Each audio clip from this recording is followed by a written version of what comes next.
All right, for anyone who thought that Clay Helton needed to reach a bowl game this year to retain his job, that is marked off the checklist as USC gets a sixth win in Tempe. It looked like it might be easy. Didn't turn out that way against Arizona State as the Trojans prevail 31-26. We got Pete Garrison on the line from Fox Sports to help us break it down. Pete, how you doing tonight? We're doing well. It was a little crazy one. Classic USC fashion. They get ahead, just like last week. They got ahead against Oregon, a much superior team than the Trojans. And then they let their opponent back in via penalties, via turnovers, mistakes. And you can never tell with this team. So they keep it interesting, but you're right. They get that bowl game eligibility now after they pick up their sixth win. They're 6-4, and they could quite easily go 8-4, regardless of who the head coach is the next 2 weeks. But I think this win does buy Clay Helton another week at the helm. And honestly, if they had lost today and lost after having a 21-point advantage, I think we might have had a Lane Kiffin situation where he was fired on the tarmac. Except the new AD, Mike Bone, was back in Cincinnati today, I was told, because he was saying goodbye to all his coworkers and friends and family back in Cincinnati. Of course, he was the AD for the Cincinnati University athletic department. And now he's transitioning to USC, so he wasn't even at the game. So maybe Clay Helton would have survived to the end of the year. My hunch is that Helton's staying regardless of what happens, unless they get embarrassed by UCLA in the last week or something. But yeah, today was a crazy one. Let's break it down. Exactly. MarkRogersTV, the voice of college football, talking USC football with Pete Garrison. We do so on a regular basis. USC survives Arizona State 31-26 to move on to 6-4. So it looked like it might be an easy ride, but until Christian Rector made an outstanding play along the defensive front. Rector coming back into the lineup just last week, secures the interception with about 25 seconds left to play with Arizona State on the move. USC finally wraps it up, but it started out just with a sterling offensive performance by the narrative that we come back to a number of times, the USC passing game making the big plays and the receivers just being outstanding when they need to produce points.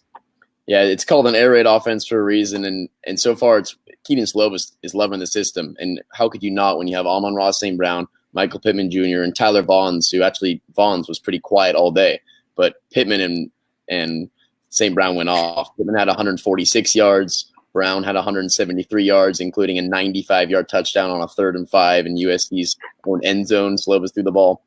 So that first quarter, Mark, it was funny because the broadcaster for the game on ESPN said it was like the USC was like the 27 Yankees in that first quarter. Slovis was 11 of 11 to start the game, and in the first quarter he threw for 4 touchdowns and 297 yards. I mean, that's a fantastic game. He did that in a quarter. I thought USC was going to blow him out. But in classic USC fashion, they penalize themselves. The defense doesn't hold strong for 4 quarters, and the offense somehow went quiet. Slovis did get hurt. He missed a couple series. Matt Fink came in, played respectably well, led them on a field goal drive. But you're right, that first quarter, I mean, they have this freshman running back, Keenan Christian, who is filled in because USC is now on their 5th-string running back.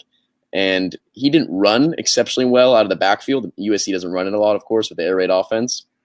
But when he got his screen passes in space, he actually broke a couple defenders, and the key play was when Jack Jones, a former Trojan who transferred to Arizona State, tried to snap the ball out of Keenan Christian's grasp, missed, and then let him go for a 58-yard touchdown. So it was as good as you could hope in that first quarter, and then it just went all downhill from there. 97 yards of penalties for the Trojans today, key ones too, roughing the passer, false starts on punts and field goals. I just don't know how you can have guys in the wrong spots and illegal motions on special teams. So the USC special teams continues to shoot themselves in the foot, and thankfully there's enough offensive firepower to bail them out. Yeah, like we've talked about a number of times, and certainly I am not as close to it as you are, but watch most of the games, and it's just an intriguing team because I think the top-end talent on the team is just exactly that. It's top-end elite national talent, but the depth and the deficiencies are obvious. And so you have this kind of game where let's chuck it up and let's let our playmakers make the plays. And Keaton Slovis, to his credit, has been pretty remarkable in being pushed into action this abruptly and being able to respond. It would be one thing if he had been prepped throughout the spring and summer for this type of assignment, but he wasn't. and he's responded extremely well despite him having to battle through his own injuries to stay in the field. But 432 yards, as you mentioned, 297 in the first quarter is just crazy. Video game. USC hangs on, and the receiver stats caught my eye as this being one of the rare USC games that I didn't really focus on. I had it on, caught the final few drives, really focused in on that as Arizona State, talking about young quarterbacks. Of course, Jaden Daniels has been their stud, but they were able to reel in Joey Yellen, who was one of the top recruits in the country as well. He was pressed into action for the first time, and he responded with a nice game. He looked really good. I didn't even know he was going to suit up until yesterday, and neither did the Trojans. So USC actually prepared for a dual threat quarterback in Jaden Daniels, the talented freshman who led this Arizona State team to a 5-1 start on the year. And I think USC's defense might have been caught off guard a little bit by a true pocket passer like Joey Yellen, because they were preparing for the dual threat guy that can run like Jaden Daniels. So yeah, Joey Yellen, first career start, never thrown a college pass. And so I thought going into this, USC was going to blow them out of the water, and it looks just like that in the first quarter. But of course, we mentioned too many times USC did their thing. But Joey Yellen, got to give him credit. First career start in Arizona, threw for 292 yards, 4 touchdowns, a couple interceptions, 140 quarterback rating though. And there was a cool moment right in the fourth quarter where they were down 5. They got the ball back with 3 minutes. And Herm Edwards, who I think is one of the best coaches in college football, obviously one of the best in the Pac-12, just smiled at him and kind of, you couldn't read word for word, read his lips, but he pretty much was like, hey man, this is your first career start and you have a chance to go upset USC and go for a 2-minute drive down the field. And he almost did it if it wasn't for a great play, as you mentioned, by the senior defensive end, Christian Rector, who tipped a ball to himself and then dove for the interception. So the future's bright in Arizona, man, because they got Jaden Daniels as a freshman. They got Joey Yellen as a freshman, 2 different guys. And now after that performance, you almost have to think, does Arizona State want to use both of them? I know Jaden Daniels is their guy, and he was the higher recruit, and he's got a ton of talent. He just needs to put on some more muscle, which he will, and he'll be a huge threat, a very dangerous quarterback. But as you mentioned, Joey Yellen was highly recruited, and he's definitely got some talent. So you got to hand it to Arizona State for not quitting. Herm Edwards, great coach, rallied the guys at halftime. Their defense looked better in the second half. They just didn't have enough in the end. And as you mentioned, USC's got all this talent, and they don't perform and execute as well as you'd hope. But sometimes the talent just outweighs the other team's talent.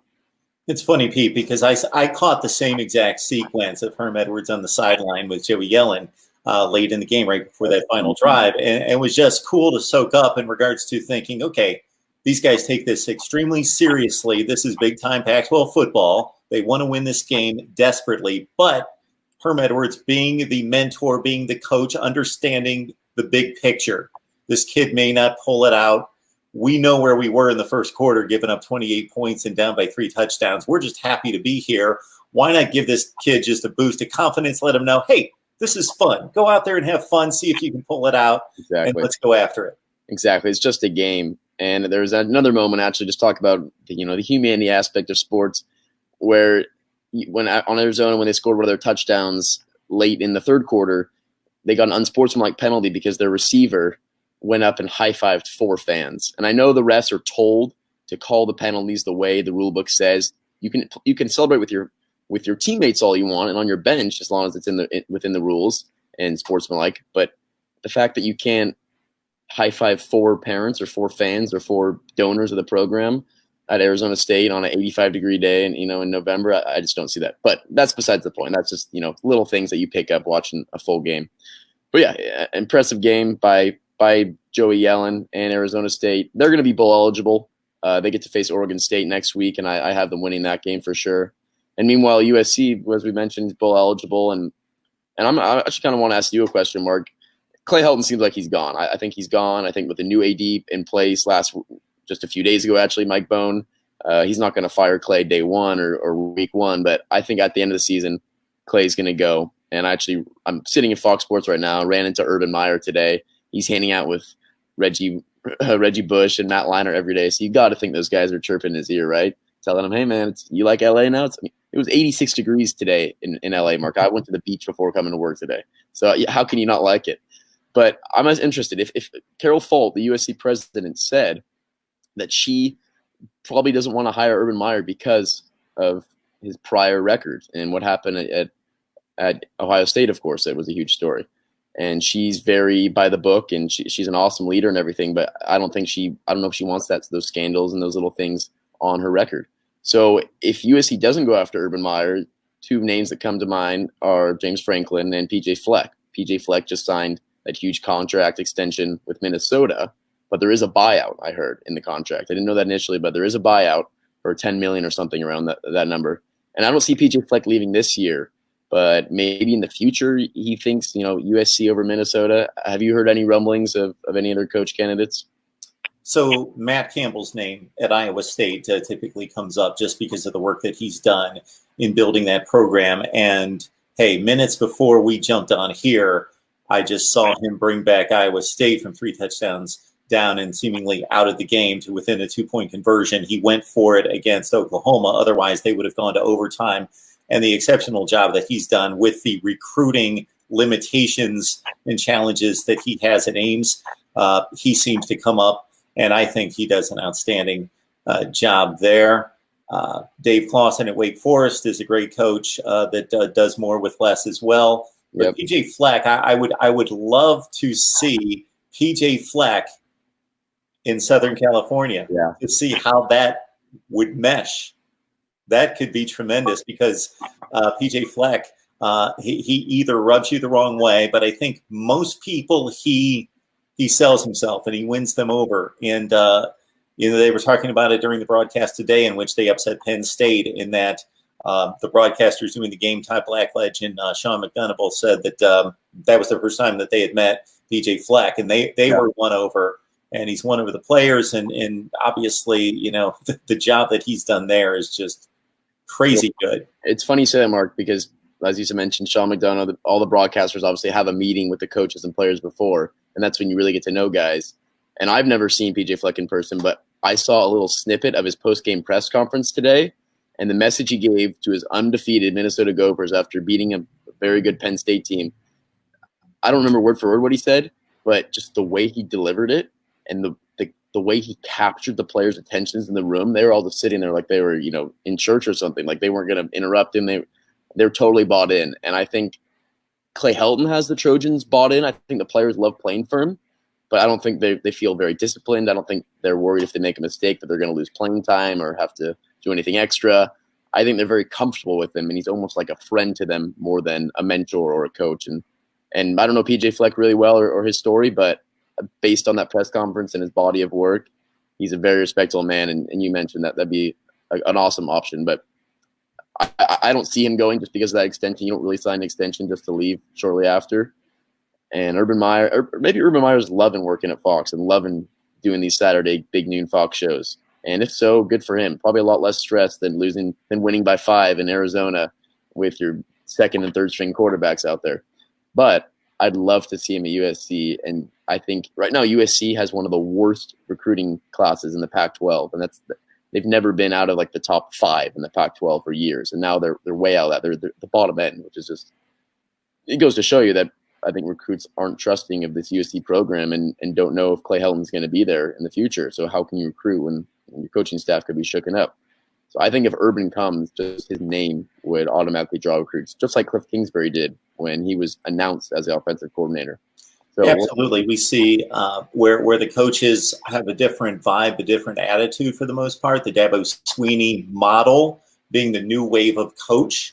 But Urban Meyer, Nick Saban seem to be the two names that can stick to the old way of doing things, being more of an authoritarian to a certain extent, old school coach, but just the name brand and the proven track record. Kids know, okay, we're going to compete for. I'm going to be on the biggest stages playing for this guy, and there's no question about that because it's just proven over and over and over and over. Yeah, well. As for USC, I think they should have won by a larger margin. They were favored by 4 points. That was the spread, and I thought they would blow that out of the water. And of course, they just barely covered at 5. But because their defense was finally back at full strength for the first time in almost a month, it seems. Talanoa Hufanga was back and flying around. Drake Jackson, who's been gone a couple weeks, didn't make his presence extremely felt today like he normally does. So maybe he's not 100%, but he was still on the other end with Christian Rector. And Drake Jackson's at presence, regardless if he's 100% or not.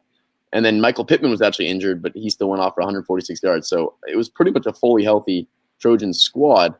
And they should have done better. And it's like execution, and many fans and media members will point to Clay Helton and the coaching staff, and the special teams was just atrocious today. You can't be having guys illegal shifts on a punt. I mean, you guys have to know where to go on a punt. It's gotten ridiculous to the point where the fans have had it. And I know USC fans, longtime fans, that are rooting against USC now because they hope that the losses would mean a loss of a job for Clay Helton. So it's gone to that point here. Yes, USC could go to a good bowl if they beat Cal next week, but we'll get into that Cal-Washington State game too. We'll do a little recap on that. Cal looks good, man. They got a good defense. They play well at home. USC doesn't play well on the road, and they have to travel to Berkeley next week, and we'll see what happens. And then USC should take care of UCLA at home in the final week of the season. But you never know. We said that last year, and USC went to the Rose Bowl and lost. So the good thing is USC is going to is bowl eligible. Clay Helton's going to keep his job, which is good for him. And I think the players, as I mentioned, love him. That's all I've heard from them. But still a lot going on, still a lot of speculation, and really fans are looking towards 2020. And we do see the crazy upsets every week, and there's still Utah out there with 2 games to play in the Pac-12. Exactly. And USC's, of course, has the tiebreaker. Yeah, so if Utah somehow stumbles, which I don't see them because they're a really strong team, and really their game against USC was almost an anomaly. It was Matt Fink playing backyard football, throwing the ball up, and Michael Pittman coming down with jump balls. I just don't know if Utah is going to lose and USC is going to be able to stay consistent and win out. So I still have Utah-Oregon in the Pac-12 title game. I think they both deserve to be there. And I also think we'll give the Pac-12 some love. I think Oregon deserves to be in the college football playoff regardless. They have a very easy schedule to finish out here. They should be able to win the Pac-12 title game. Obviously, Utah will be a formidable opponent. But, yes, Oregon lost to Auburn on the final play in the first game of the season, and Auburn's nowhere close to the college football playoff now. But I still think Justin Herbert is having a quietly almost Heisman campaign, and the Ducks should be in that conversation regardless. Yeah, unless something changes my mind with Oklahoma. Let's say Oklahoma wins the Big 12 as expected, and it's not Baylor running the table and being undefeated. That would take it out of Oregon's hands. Yeah. But if there's a decision to be made there, unless something changes my mind between now and then, I think Oregon's a better football team right now than Oklahoma, and they would get the nod for me. For them to impress the committee, of course, they want Utah to show up as an 11-1 football team. And maybe not blow them out to discredit Utah, but at the same time to win impressively. Exactly, win a clean game. That type of effort. I think if they beat Utah too bad, then people are going to dismiss Utah and say, well, they really weren't that good then. But you don't want to win 31-30 where it looks like a bit of a fluke. A nice solid win against Utah in the Pac-12 championship game, I think, would serve Oregon well in that debate. Got exactly. Pete Garrison on the line from Fox Sports, wrapping up USC's win at Arizona State. Appreciate it, Pete. Anytime.